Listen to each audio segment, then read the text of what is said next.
Good afternoon, dumelang ko gae. Ka leina ke Tebogo Kotsi, and I'm back again. It's Tuesday for another episode of The Surgical. I lost track, this is the third or fourth episode. But every Tuesday, we come to you with information, and I have my guests that join me on my triangle table, as you see in the background. But today it's a bit different.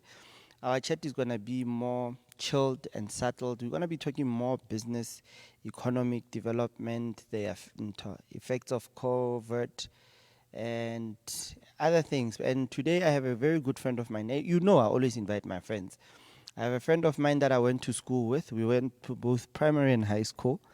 And he's the president of the Free State Black Chamber, of which you need to be aware of. So me and him will be talking more about business, what to expect from the Free State, the current challenges that we are facing as the business communities, and so on and so on. So you know what you need to do if you want to join in on the conversation. You can simply just comment on the post, or you can simply just share at home, do a watch party to share the information with your friends on Facebook, and taking it from there. And then I want to open with, I want to say something that I actually said this morning. This morning, something came to my head about business. And I was talking to somebody last night who was saying business requires a person to be intelligent. And I asked them, what do you mean to be intelligent? And they said to me, no, you need to go to school, you need to study business management, you need to have a degree, you need to have a doctorate, then you'll be intelligent. And I was like, no.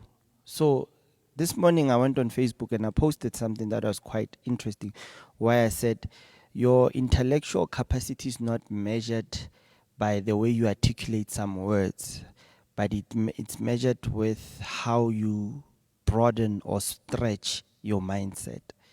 Basically what I'm saying to people is that any person out there who can expand their mind and think of an idea and actually break it down into particles and actually make it work is an entrepreneur. You can be whoever you want to be, basically.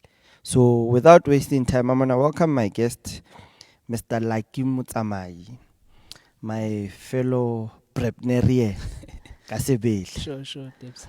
But like you're good shy. No, I'm not shy. I'm just trying to get the right sort of volume for the mic.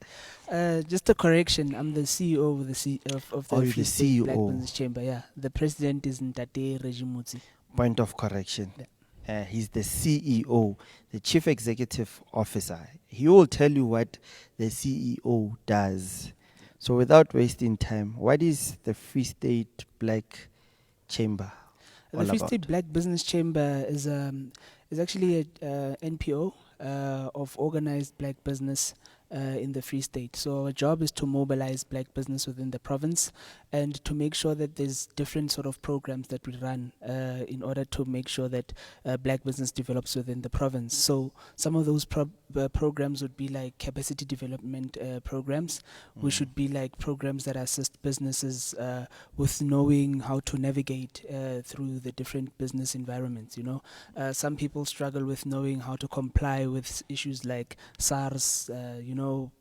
Some people don't know how to comply with BEE. Some people want opportunities from different corporates in terms of enterprise development and so forth. So they would come to the chamber and we would help them with getting the right sort of programs to assist them in terms of that.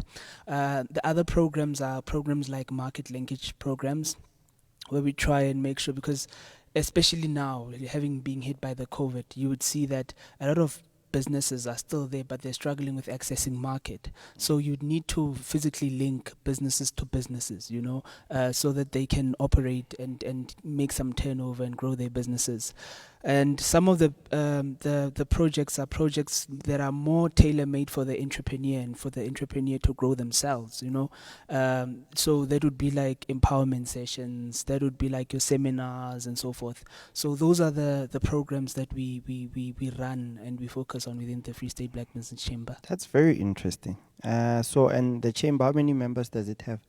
Currently, the chamber started originally in 2017 with a group of 24 business people. So what happened is the 24 biggest black business people in the Free State came together and started the chamber. And the Nice. chamber has been growing leaps and leaps through the years. But this year has been one of those years where the need of a chamber or a voice for organized businesses has come through. So the chamber is working, it's growing in leaps and bounds. So we're over the 24 now, especially now that we've opened what we call the discount membership program. So we aim to grow the chamber to a membership of 1,000, 5,000 going forward towards the end of the year. Okay. Yeah. And what are the benefits of joining the chamber, basically? The benefit of joining the chamber, most of the time when you're an entrepreneur and you're running your own business, it's like you're an island, you're there trying to navigate on your own, you're putting proposals out there, you don't get response and so forth. So a chamber is just like to be part of a community that can assist you grow, So if you're in a team of entrepreneurs that run within the same industry that you run in, that networking assists you as a business person to navigate the terrain. And so what we're trying to come up with is also tailor-made benefits, like your discounts on seminars, like your opportunities to attend trade missions. What we've developed now is something we call a loyalty program. You have your Discam, your Clicks, your Edgars. But now we've identified that in order for black business to grow, we need to start focusing on the black rand. So we've developed a loyalty program that would encourage business to business. Okay, let me rather say black business to black business trade. So when you trade amongst yourself as black business people, there'd be certain points and benefits that you get to get discounts and so forth. Which is it's something that most black business need. Because if you can look into our province currently, there is lack of, I don't want to use the word unity, ne? But there's this silo trading that everybody's doing. And I can see that the chamber is encouraging everybody to come together and work together. But given the current economical status of our province, what is it that the chamber is doing for its members in terms of with what we've been hit with this COVID situation? What are you currently working on to actually assist black businesses? I think you should use the word unity. There is a lack of unity. Just put it as blunt like that. Yeah. It's the truth. There's a lack of unity amongst black business in general, not only in the Free State. It's not unique to the Free State. So that's one thing that the chamber is currently trying to help with, mobilizing black business to work together.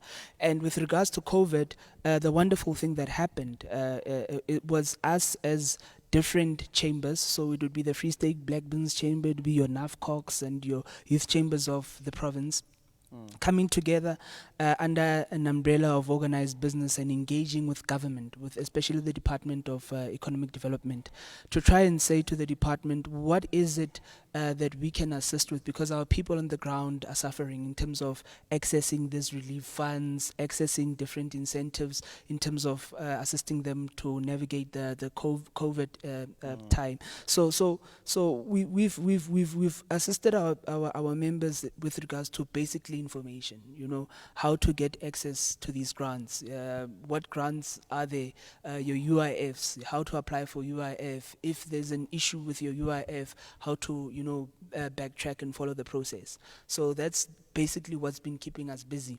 But the sort of unity that we have with different business organizations and the engagement with DISTIA, where we set a task team to work focusing on the COVID pandemic, has been the one thing that we've been able to contribute towards. Oh, that's very good. But in particular to sectors, which sectors do you guys mostly focus on, or is there a particular sector that you say as a chamber we focusing on this particular? For example, I've heard of chambers who would focus on mining, and the other sectors will just be there for support. So how do you guys operate? Because with black people we everywhere. Ke kena mo wena ke le a general trader. Tebza, what do you do? No, I do everything. So how do you guys partition kapa? What we've tried to do is work on it on a project basis, rather than saying in order to belong to the Free State Black Business Chamber you have to be a business in mining or agriculture. We look at it at a project basis to say how many of our members belong to agriculture and what sort of interventions can we develop to try and develop them within that industry. So we don't segment them. So there's on a board level there's different subcommittees that focus on per industry sort of basis to try and assist the individual businesses within the individual sectors and subsectors. Oh, that's very good. So basically, as a black business, for motho o dutseng ko locationeng, ke gona simolang business ya hae ya dibeko, ne? Can they be a member of the chamber? Because you mentioned in the beginning, Jorge, there's a subscription fee that one has to pay. So that's another thing, Happy. That's another barrier for small businesses, because you do find your informal traders, but they cannot afford The subscription. the subscription fee. What are you guys doing about We've that? identified that. Hence, I said to you that now the chamber has followed a model of having a discounted membership. And so we're focusing on 3 tiers of business. We're focusing on your big business, your SME, your small to medium enterprise. Then we're focusing on SMME, small to micro, medium enterprise. Then we're focusing on informal business. So all of those 3 tiers, there is discount membership, meaning you don't have to pay a cent to be a member of the Free State Black Business Chamber currently. So we've modeled it for 5 months to try and see the response from the ground and to try and see that we're getting the right sort of people within the chamber. Once we've done that, then we'll make a determination going forward, because membership is a barrier to entry, and it's very unfair to have a black business chamber in particular that wants to assist black business people within the province and charge a membership fee during a pandemic, So that's one thing we try to kill, to say there's no membership, join so that we can see who needs assistance. But as we go forward, because we are an NPO, we would need to have certain membership so that the chamber can always run and adhere to its obligations.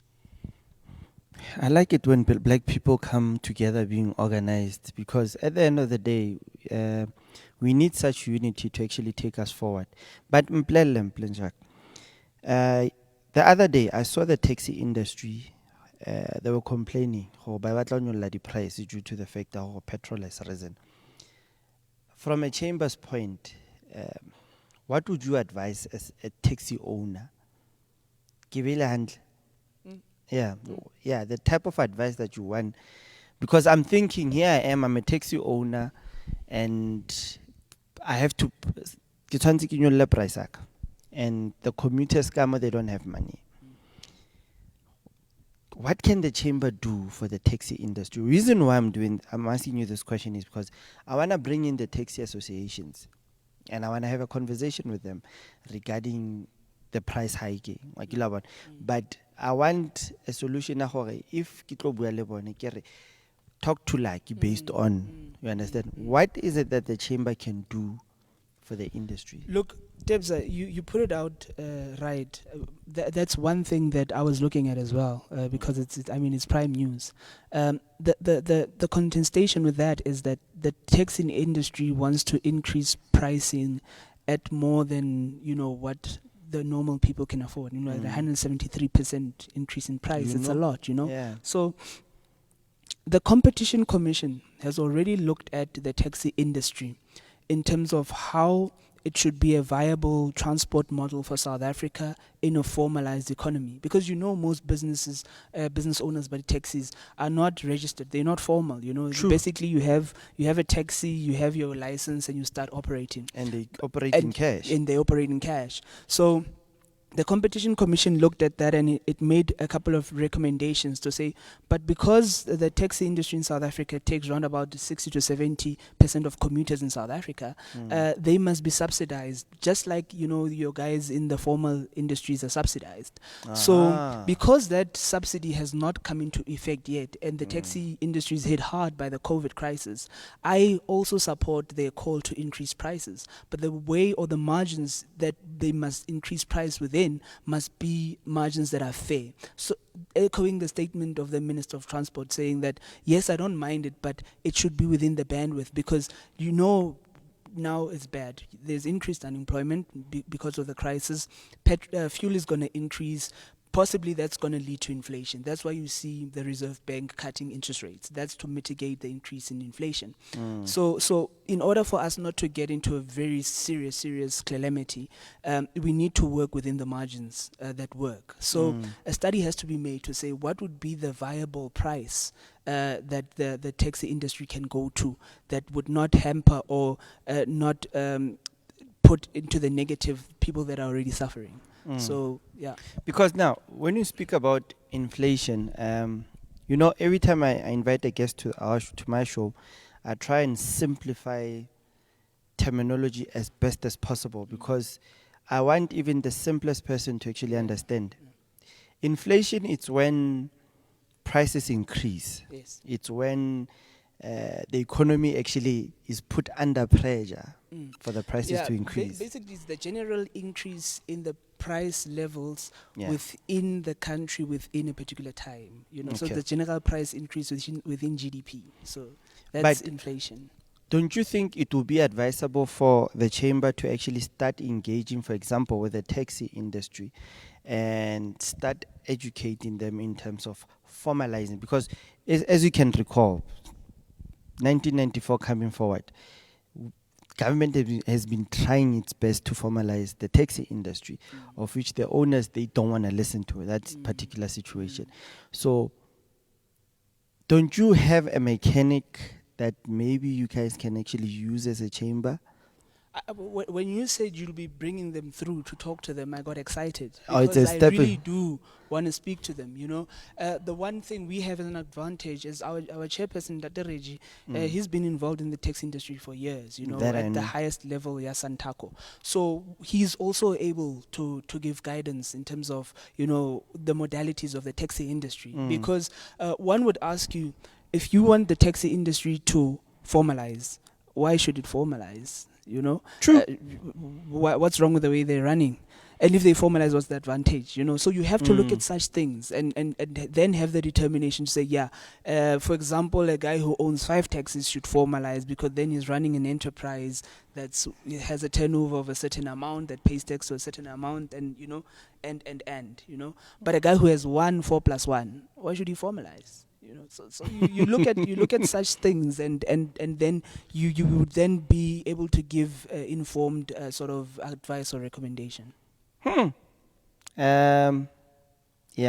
That's very interesting. I'm gonna take a quick commercial break for us. I wanna come back and touch on the formal and informal sector of business and break it down. So without wasting any time, let me quickly pay the bills and get back to you in a few seconds.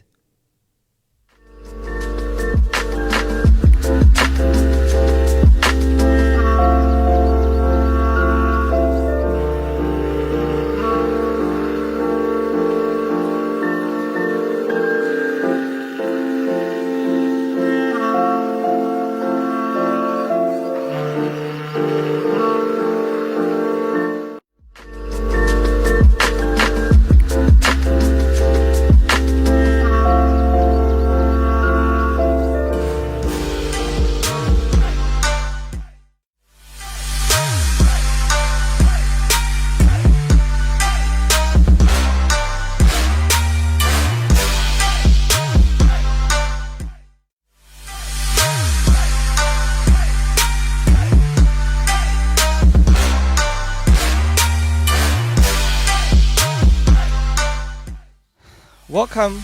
After a commercial break, I had to pay people and bills had to be paid. So I'm still in Tate from the Free State Black Chamber, and we're still talking the economy basically and trying to simplify things because like about the inflation, he brought it up. And I'm gonna try and simplify it to the T so that everybody at home can actually get used to it. So Mr. Mtsamai, without wasting time, we spoke about formalizing and informalizing the taxi industry. Now let's talk about the vendors. I don't like using the word hawkers. But our street sellers. And it's something say khale every time I have meetings le bo the LED offices of different municipalities, tla be ke raise the issue of how do you guys formalize such sectors so that it plays a role in the economy ya rona. Ke la- So Lona as a chamber, looking at the informal sectors, yeah, trade vendors, what's your opinion about them? How do we formalize? What is it that you guys have planned, Gabon, and so on? You know, when we developed the segmentation of our membership, we have the last one that I told you about, the informal economy or the informal business. Informal business is primary in South Africa. Like, it's very important. I mean, it's within that sector of the economy that you have, the most, how can I put it? You have people who are economically active by starting something very small, and True. it gets to feed them, So it's quite significant, So as the Free State Black Business Chamber, the first thing that we did is actually to identify that it's important that we have people who are in the informal sector as our members, so that we can begin to look at the different subsectors that they operate in order for us to see how can we then best develop them into the formal sector, but somehow can they operate within the informal sector but become sustainable. So some do not need to be formalized, but they just need to operate in a sustainable way. So that's our take, and I was quite taken aback by things I was hearing from the different people pertaining to how different municipalities was treating the people in the informal sector, especially during the COVID crisis. True, yeah. Some of them were not giving them the permits, yeah. and it was bad. So you would want to have them organized so that they don't have to take on such sort of for a lack of a better phrase, negative vibes. It's better that they are in an organized way, that we as the Free State Business Chamber can engage directly with whoever's responsible at municipal level or at provincial government level to sort out these issues before they get to impact on the people themselves. But do you think government, both provincial and local at the municipal level, do they actually understand the informal trade market? To an extent, they do. Fortunately enough, before I came to work for the chamber, I worked for the Department of Economic Development. And there was a couple of studies being done with regards to the informal economy and the importance of the informal economy. And I also took some keen interest when I was within the department and looking at that, because I was also under the impression that each and every informal business must formalize and then become successful. But then what the data showed us was that no, some informal businesses must stay informal but just become sustainable. So government does, to an extent, understand it, but now you'd need all spheres of government to understand it in the same way. So you would need proper communication, proper engagement with the powers that be, so that the system runs smoothly. For example, the informal sector is also noted by DTI. They noted by Small Business Department of Small Business. Then here it's DSTIA. Then it would be municipalities. Now you'd need, for whatever policy position is taken nationally, to be transmitted down to the local municipality so that it can benefit people. So, because I saw now, especially now during the COVID-19 pandemic, let me call it a crisis. I've noticed that departments are opening up for relief grants, but there is so much confusion, especially when it comes to the informal sector. Communication is not being as clear. In particular, for example, I can go into one sector, the arts and creative, whereby a form was issued out, and when you go through that particular form, it's vague. Even the simplest person will get confused.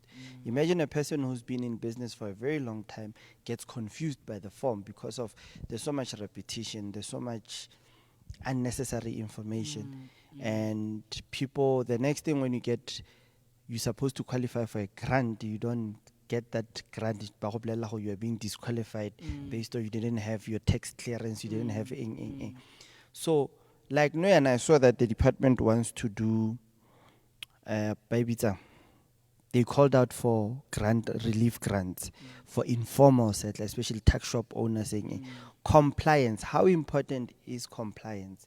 And what's the easiest way that the chamber can do to assist the informals in terms of compliance? Debs, that hence when I opened, I'm sorry, I'm gonna be informal because like sorry about that.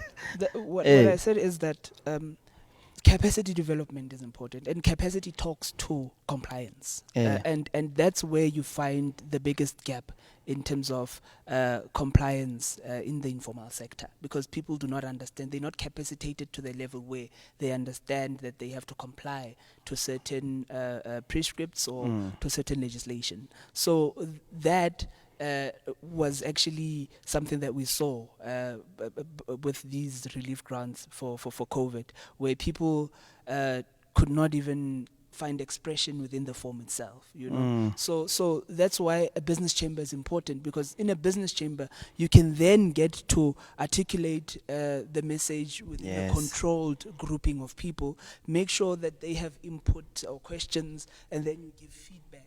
That at the end of the session or at the end of the meeting, everybody has the same sort of mindset. And then we go to implementation. Because I want people to join the chamber, because I can see the vision at the chamber. But I want the chamber also to be as understanding as possible, especially to that Myolo Rixandibe Kukukwane, understand? Why Kereal? I've seen in most, not to be racial, but you'll find that for Stefan, who's going to start a business, a plumbing business, informally, will come to my house and banganyetse pipe. But when you check his paperwork, he's got his SARS but he's still informal. So that's why I'm actually saying, how do we assist our brothers and sisters out there in terms of getting them into the mainstream, but still remain where they are? But you answered that question. Now I'm going to take you back to, let's talk about the economy, the current economy of the province. In your opinion, where are we standing economically? We're standing where the whole country is standing, in junk status. It's a no-brainer. We're all there. It's bad. It's bad. But do you see any recovery after this? Yes. There's always a recovery. In any economic cycle, you hit this level that we are, which is the depression, the low. But then you have a recovery. That's the only way you can go. But you know what I'm worried about? I'm worried about the fact that we said we're going into this fourth industrial revolution, but if you look into the first world countries, technological wise, us versus China, us versus America, we are about 3-4 years behind. Yeah, true. So recovery, hence I asked you, do you see as a recovery? Yes. Linked to technology. Is our people really equipped? Because how can I go, guys? You lack Wi-Fi spots. In the States, every house has a Wi-Fi. Yes. Rona here, it's only Kamotropo. Yeah. You're bringing something that's very close to heart. I've even engaged with different people in government with regards to this. And I said, especially looking at COVID, you know, the white businesses are better off because they were more able to transcend to using technology, your e-commerce and so forth. But our people are not, because they don't even understand the e-commerce. Even if they did, there's no infrastructure to support this thing. So it would need us to speak the same language. Fortunately, last year, our government launched the Fourth Industrial Revolution 4IR task team that said there's going to be a 4IR hub. This is the time where that hub should be working, because that hub should be saying, let's look at the black businesses that are suffering due to COVID. How many of them can we put on a platform, e-commerce, so that they can still trade? You know, you're talking about your Sichabas, how are they operating? The lockdown says they can operate, but now they need to Deliver. but they don't have that process in place. How does like Aduzgo Rockland order goes Chaba and then it comes, you know? So there's an opportunity in this whole crisis, because in each and every economic crisis, there's always opportunities that lead to recovery. So 4AR is one of the opportunities that can lead us to a proper recovery. But yes, we're still behind, but we're not that far behind. We're not in the Stone Ages. We still have certain resources that we can use to get us to where we want to go. This is going to be interesting. Which brings me back to my other issue, kasi economy, township economy, as formally put. Do you think the businesses in town, if I may put it that way, are willing to share information with the businesses in the township? Have you seen that happening? I don't get you. Are you saying okay? Let me put the it. Business people or the like? Are they? Okay, let me put it. Let me try. I'm trying to simplify things. I don't want to be, you know, when you get in our mode. I'm trying, because most of the people are saying I break it down easily for them. Kore, your business person whose business is situated in town, ne? Are they willing to share information with a person who's owning a tuck shop in the township? Are you seeing that thing, that transaction between the two? Because I can easily say transfer of skills, whereby are we able to transfer skills to the lower markets in the township versus the markets in the uptown? Understand?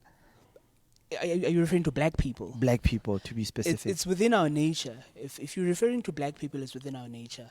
If you can look at how black people reacted towards COVID, how many black people in business or black people with money went to the township to try and see how many families they can assist? A lot of them. That shows you that we have something that we call cultural intelligence within the black community. Rinalo Ubuntu. So there is that need, that desire. But now you need a chamber to create the platform, you know, because a business person who's up there does not know the needs of the business person who's down here.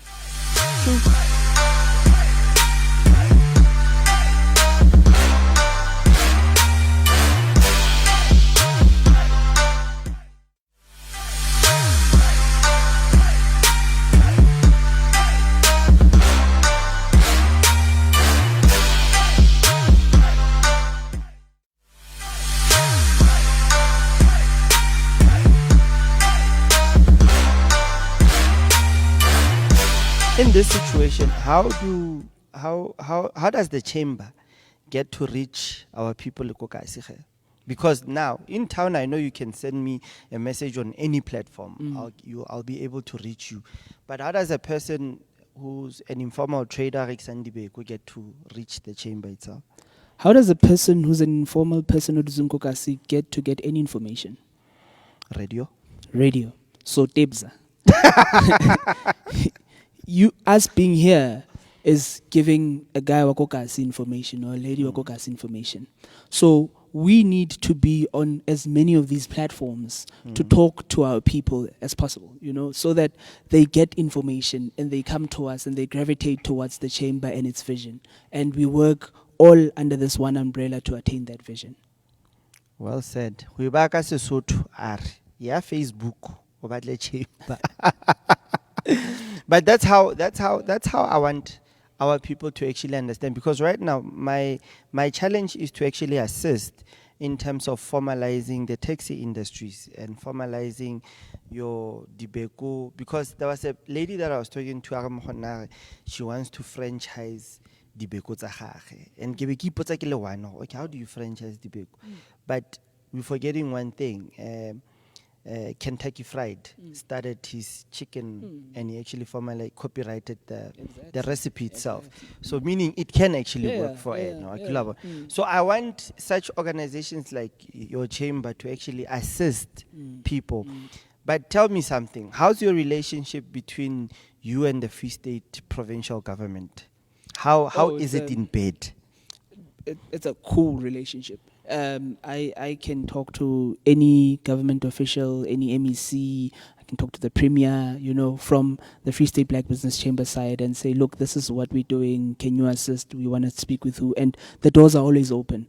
I go to any municipalities and the doors are open. So we have quite a nice relationship. Remember, the Free State Black Business Chamber, yes, was started by these business people, but it was then launched by Distea and introduced to the business community by Distea. So the Free State Black Business Chamber, in essence, is an extension of government. So that's why we have a very good relationship with government. But what we need to have is a more intimate relationship with black business, meaning people should come to the chamber and use the chamber because it's not a chamber, the oligarchs sitting up there or the elite. It's a chamber for black business people within the province. At the end of the day, a black person, okay, let's not be specific, but I'm saying a black person out there because it's the black chamber also. Banale mentality, if I join a chamber, I'm gonna score a tender, and then later on, I score a tender wangala. They jump to. How do you deal with such situations? That's the first thing a black business person obatlan tender would come and realize. The Free State Black Business Chamber. It's not a Free State Black Business Chamber tender organization. It's a business organization. So if you come not as a business person, it's not going to be your home. For it to be your home, you have to be a business person. You have to be an entrepreneur. So I mean, I sit down with people who come, there's induction, what's the chamber about, what we do, and so forth. So through that process, one would get to understand and be part of the chamber. And I want to also put it to you that before the end of the day, Free State TV must be a member of the chamber, because this is how we can get the chamber to grow. Hey, and to tell you a story about FS Online, it's a fast growing channel in the province. We have over 200,000 viewers now. That's how slowly and surely we grow. Imagine how many of them are entrepreneurs. No, but definitely, because you're going to start seeing some changes in terms of the channel itself, where we're going. We just got a great platform to partner, but we'll announce it in this month. There's a partnership that we have with one particular big channel that is going to transfer some of the skills onto us as Free State FS Online. But you'll see there will be growth. But now, tell me, let's talk. Makufe is gone. Yeah. We don't have Makufe this year. Yeah. Economically, what is it going to do for us? Your opinion? I mean, because we hear the it's tough. It's tough. I mean, obviously, Makufe used to generate a lot for the economy of the Free State. But we let's look at the positive. What can we do? I mean, number one, people have to live to experience Makufe at 2021 and 2022. True. So, we can't. There's nothing we can do about it. But it gives us time to look at Makufe in its historic performance, to say, but really, what was the economic impact and who was benefiting and how? And can't we do this thing bigger, better, with bigger impact, and create more opportunities. And create more opportunities, more sustainable opportunities, not 2 weekly opportunities, but sustainable opportunities, So how does Makufe get to be a platform that has its own studio that does production? How come Free State does not have a soapy that's shot here when we had that back in the 80s, and we have facilities. So it's where this time gives us an opportunity to engage in that and talk to the powers that be, to say, when you bring this thing up in the next year, in the next 2 years, this is what we desire for it to be. So yeah. I want us, because it's something that is very close to heart when you talk about the events industry, given the fact that like everybody's complaining, we're gonna suffer. And it brought one thing, the Free State province has only been focusing on one particular event. And you look into other provinces like Gauteng, how many major events do they host? Do you understand? So hence, being a member of the chamber, does it guarantee that does it guarantee growth in a business? Or does it guarantee a status, such entrepreneurship? what guarantee can I get me saying, like, today I want to join the Free State Chamber? The guarantees you would belong to a community of people who are looking at the Free State very, very boastfully and saying, I want to contribute towards this province growing. That's the one guarantee that you're going to get. There's no guarantees in business. I cannot guarantee that your business will grow when you're a member of the chamber, because what we're probably offering might not talk to you. But you need to communicate to us to say, this is what I want, so that we can begin designing that. Because the chamber is like a OEM. You come and you look at the chamber and you're like, now this is what I want from the chamber. And you engage with us, you know, and we gravitate towards a particular resolution and we act in terms of a program. I'm going to take a quick commercial break. Cool. So that we can pay the bills. And when we come back, we'll just wrap up the last segment. I told you an hour flies. The minute you sit in front of it, it flies. So without wasting any time, let's take a quick commercial break and we'll be back.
Welcome to the Surgical, where we get to dissect interesting topics and interesting subjects. The saddest part is that we are not a gossip talk show, so we can't gossip about people, but we can gossip about business. Now, Malakzit, this is a very interesting one. I was trying to avoid it, but I'm going to touch on it. We've got the word entrepreneur, and you've got the word hustler. You got the word tenderpreneur. What's your take on those three words? Personally, not. This is me removing your cap as the CEO. You as Mpenchak. What's your take on those three words? I've never subscribed to the word tenderpreneur. I don't know what it means, because tenders are something that are there to assist us as people, as business people who come from nothing, to get a step into the business world. You know, because we don't have the startup capital that's needed. So if you are awarded something that could allow you to get that seed capital to start your business, I mean, it's wonderful. But if you are a person who's just focusing your business at getting tenders, it's where there's a problem. You were never a real entrepreneur to begin with, you know. That's why you see that people like that suffer in the long term, you know. But the saddest part is that majority of black business actually are depending on tenders. Yeah, it's the articulation, it's the communication. People don't understand what tenders really are. Somebody who understands what a tender really is will not depend on a tender, because a tender is not sustainable. Look at the preferential procurement process. There's a whole process. La submitter, they pick whoever they want to pick. What guarantee is they'll pick you next year? True. So if you look at it in that mindset, I know there's a whole lot of stuff that happens around, but if you look at it at that mindset and you're an entrepreneur, you would know that this is not a sustainable business model, you know, and you would need to gravitate towards a sustainable business model. Because from my observation on its own, I've seen that most guys whom their business are actually focusing more on tenders, the minute they get into the private world tender, of which it's mostly proposal based, they tend not to suffer. No, they don't survive. Basically, most of them they get burned out. Exactly. They can't compete. They've not modeled their businesses to become business. Hence, they actually gone the route of calling themselves tenderpreneurs. I've never met one person who says "Nake tenderpreneur." I've never I meet them all the time. I've never met. Like, honestly. I've met guys jokingly about it and engaged about, but I've never met a serious business person, especially young business person, who regards themselves as a tenderpreneur. Yeah, you can be a hustler, you're in business or a pusher, but that does not make you a tenderpreneur. If you're a tenderpreneur, you're in the wrong business. You should be doing something else. It's actually sad. For I've seen a grown man standing up in front of a panel and actually presenting themselves. I'm a tenderpreneur all the way from Gauteng. I won't mention his name, but it actually disturbed me to say, but I understand that we are focused more on tenders, but we shouldn't call ourselves such. That's wrong. Because from my understanding, an entrepreneur is a person who sees an opportunity and closes the gap. You understand? But now it comes back to the word hustler. We find the word everywhere. Would you actually give credit to the word or would you discredit it? Because people are saying they hustle every day. You're putting me in a tough spot. Hustler was just an informal American word that was created by black Americans. Of which we adopted in as Harlem. usual. Yeah, but that was just showing them that they are pushing. And they were mainly pushing in an informal sector of business, and it was mostly an illegal sector of business. That's why they pushed. They were called hustlers, pushers, and all those phrases. But the modern day hustler, who would be like an educated young professional, who takes the word hustler from a generational sort of meaning a guy who pushes, who perseveres, who kicks the doors, it's something I would give credit to, a guy who says, look, whatever the economy of the jungle, a lion will never compromise itself to eat grass, that's a hustler, that's somebody who has tenacity. So yeah, maybe I've called myself that in my head, Lena, because I push, but it's not something that we should look at and go like, hey, Wabon, if you're a business person, you're a business person, And it brings me to another disturbing issue. Wakilabana, when you have to fill out a form, ne? And then they ask you, so what do you do? And then you fill out your occupancy. No, I'm the managing director of Haiti, for example, or I'm the creative director of a particular Motabare. What is that? No, Haitsu is a company that I own. You are self-employed. That actually disturbs me because it shows people that they don't take your employment quite serious. Because I always tell people, my business, as long as I own it, it's still my employer. And which I need to refer to it as my employer.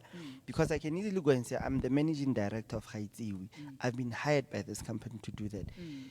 There's lack of understanding when it comes to that current situation. Yeah, I mean, maybe it's somebody who doesn't know that a business, when it's registered, it's an entity on its own, and Teboho is an entity on his own. But this is me referring to government employees that are actually seeing us. Like the other day, I was getting a ticket from the traffic department. So what do you do? I'm like, okay, I work. Where? For a company by the name of Haiti. What do you do there? No, I'm the managing director. Okay, I get it. No, it's my own company. We specialize in events management. And it's like, oh, so you are self-employed. And then she wrote self-employed. But there probably was only self-employed. I mean, remember government people operate like that. But ticket the box, especially administrative government people. Remember governmenting, you don't only have administrators. You also have people who are analysts and. But when you're an administrator and you're at that level, you are a box ticker. And if you should write something that is not there, you're going to get in trouble with your bosses. So if the box here self-employment, utika self-employment, because probably more for monkey self-employed, government, private, and he has to take amongst the three. So he picked that one. So meaning it brings us back to our conversation, you as a chamber, us as entrepreneurs.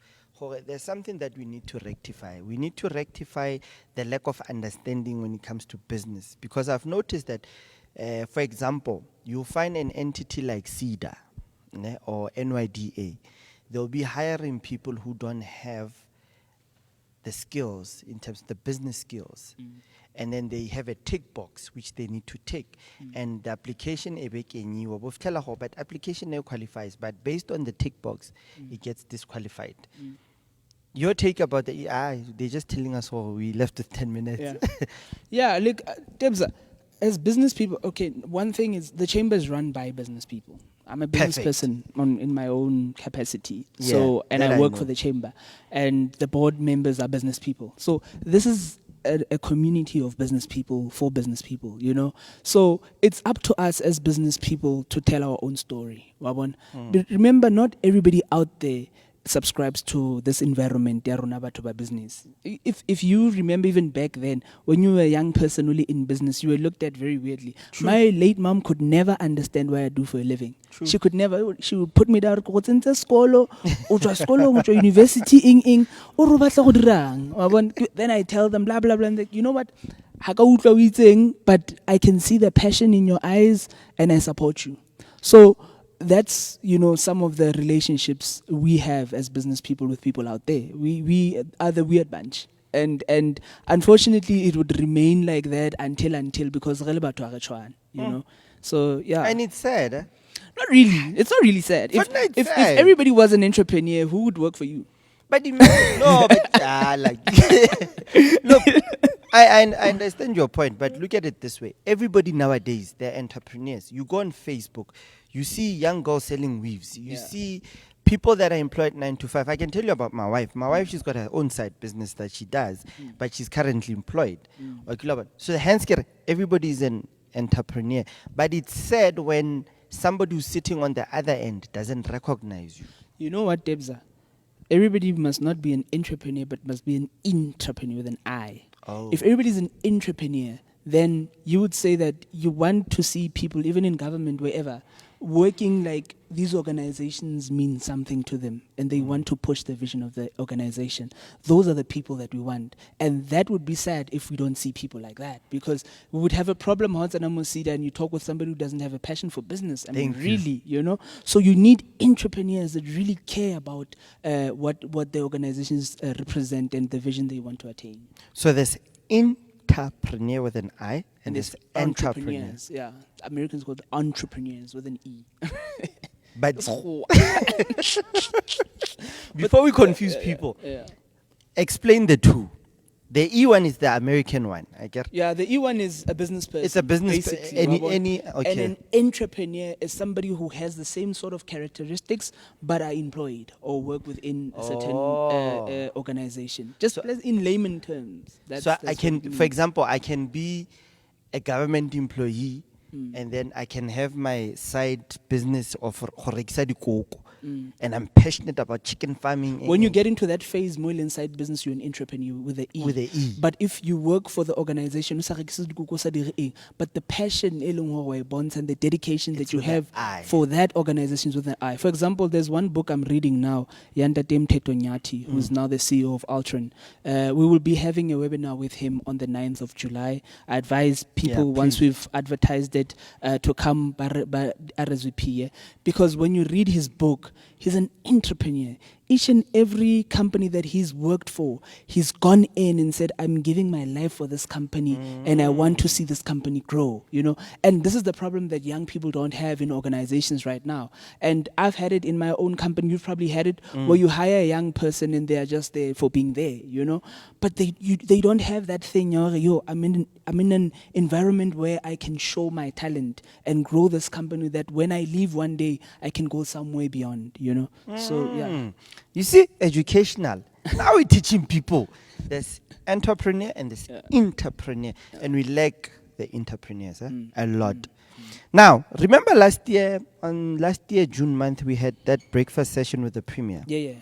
Where we saw young people exchange ideas. We're having it again this year. Oh, okay. And I want, I don't know if I have space, but I want the chamber to actually play a role going forward. Cool.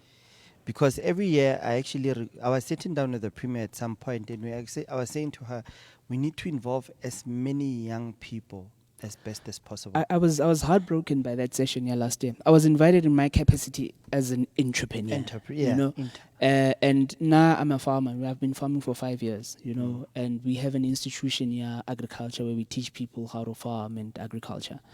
And the recommendations we made and I made to the premier even put in her State of the Province address. You know, but coming to the assistance that we should have gotten from government, we didn't get. I don't know why, but you know, this delay in terms of assisting youth-owned enterprises, or maybe all enterprises, you know, for that matter, is an issue that the chamber must speak on to. You know, it's an issue that all organized formations of black business in particular must speak onto, because when we get into business as young black people, like I said, arna seed capital aiming anyway. We rely on government to boost us, you know, so that our businesses can grow. And now because of COVID, our businesses are seeing flames, you know. So it would be nice to have that session, because we have a lot to say about it, taking into consideration that we're now looking at it as the session that we had last year and what transpired, you know. So hindsight allows us to be more creative and more innovative.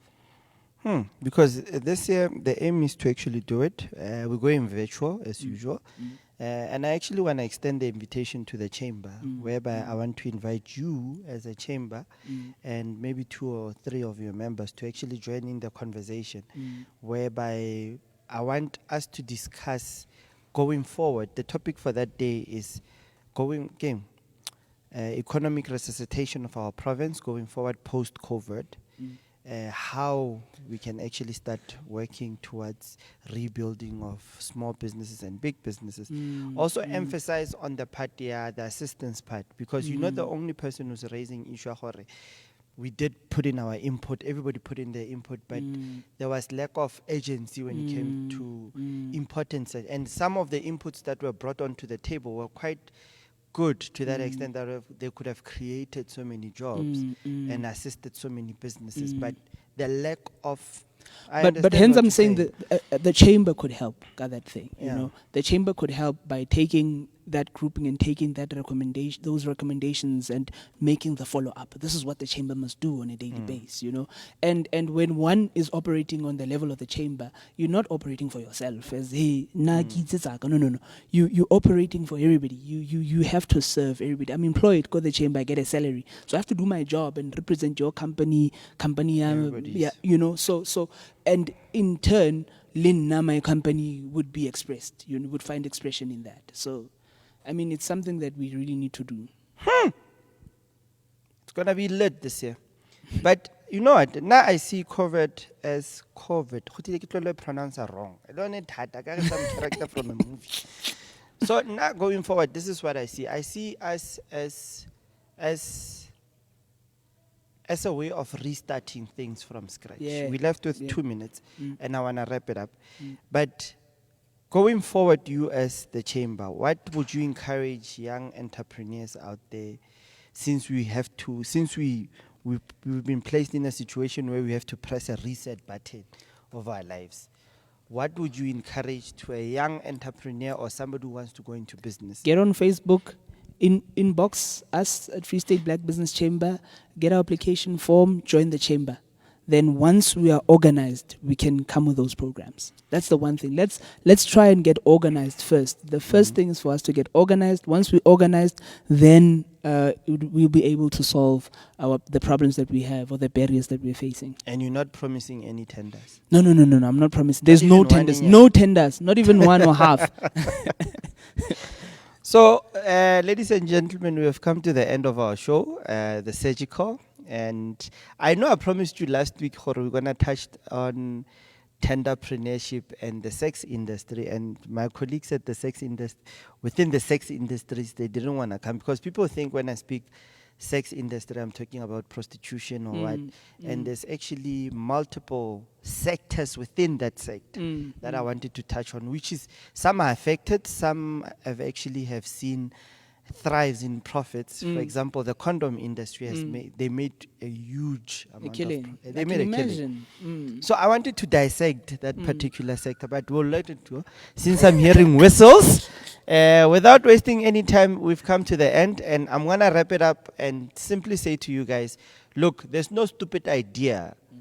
Once you have an idea, put it to paper and implement, and that's a wrap. Thank you for joining us.